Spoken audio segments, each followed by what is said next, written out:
All right, it is a magnificent chess game that is being played here. Oh, trouble! Ricky Rudd slamming toward the wall, crashing, rolling over, side over side.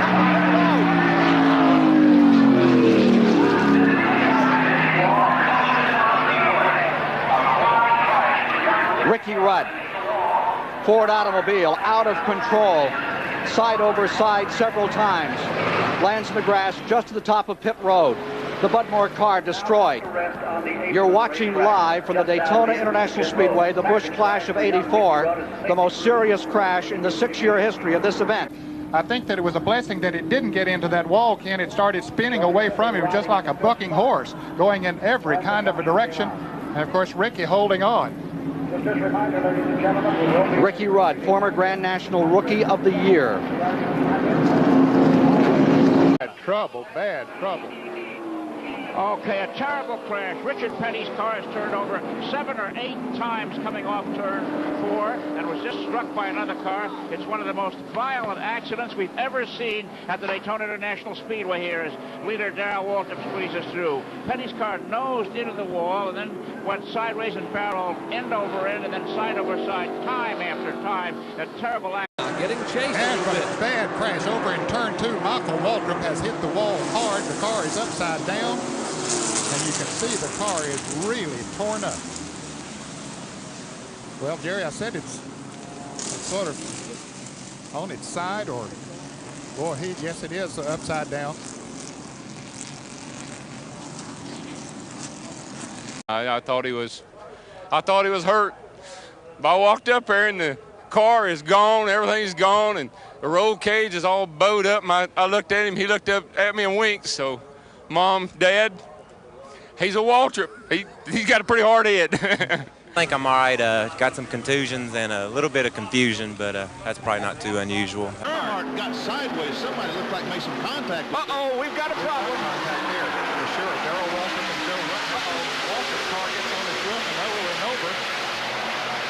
Darrell Waltrip tumbling down the backstretch in what appears to be a very, very serious crash. Joe Rutten, the other car involved in that incident. Darrell Waltrip. Come on, DW. And all we can do now is hold our breath. It looked like the car was going to slide through the grass there and be okay, but then I don't know if it crossed some pavement or something, it dug in. Yes, and it caught a road over there, and it just... And when the car got slightly in the air, then it just went on over. The air got underneath it, and it began to overturn, overturning several times. And then here's here, the road they hit. Yep. Yeah. When he hits the road, it gets him airborne, and the car starts over. Of course, he was being pushed by the car number 75. That was just a circumstance there. There was certainly nothing aerodynamic that caused that crash. Geoff staying up high going in the corner. He's not following the truck in front of him. Don't know what's going on there. Whoa! Oh, look out! We got trouble. This is going to hurt. Oh, my.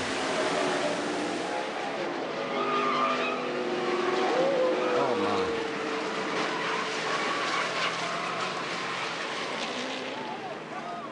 my. Yep. Keep your fingers crossed.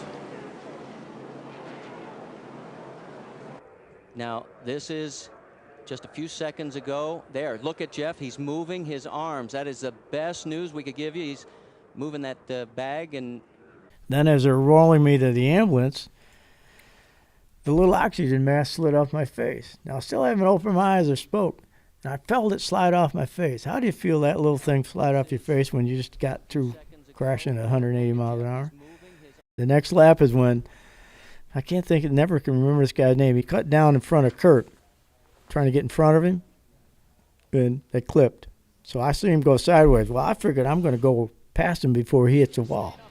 I didn't see the other truck inside of this kid, and he hit him, and they both turned right in front of me.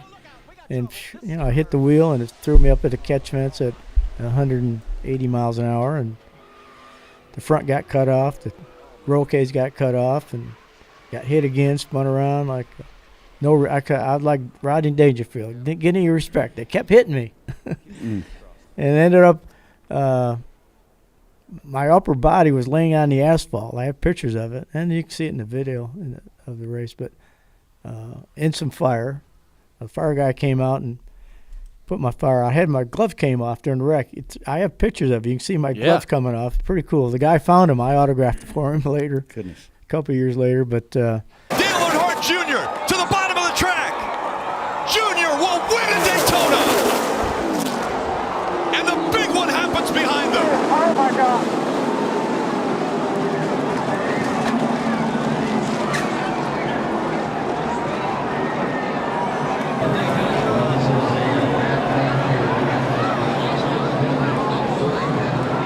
Of Austin Dillon into the catch fence. All the crews getting out to that car to assist these drivers. Thumbs going up from all the crew members, and the crowd roars.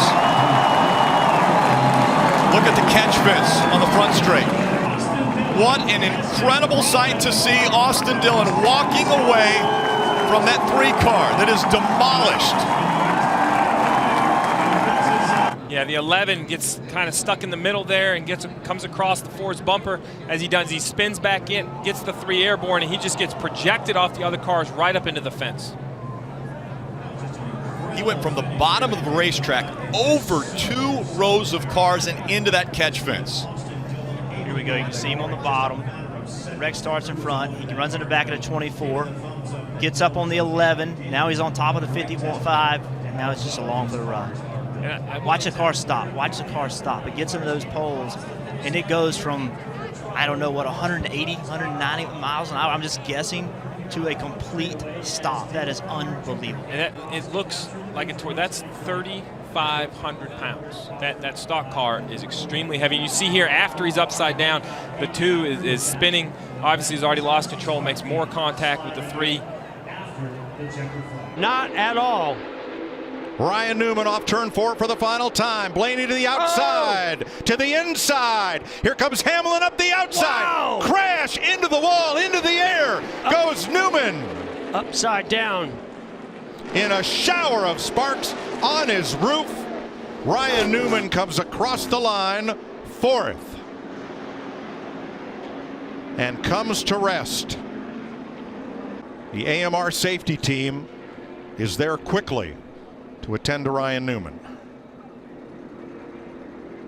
My oldest, she made the comment of, "Daddy, you got to keep living so that we can spend time together," and that was pretty special. That was an amazing feeling because it pieced everything together, right? And that's all the answer I needed.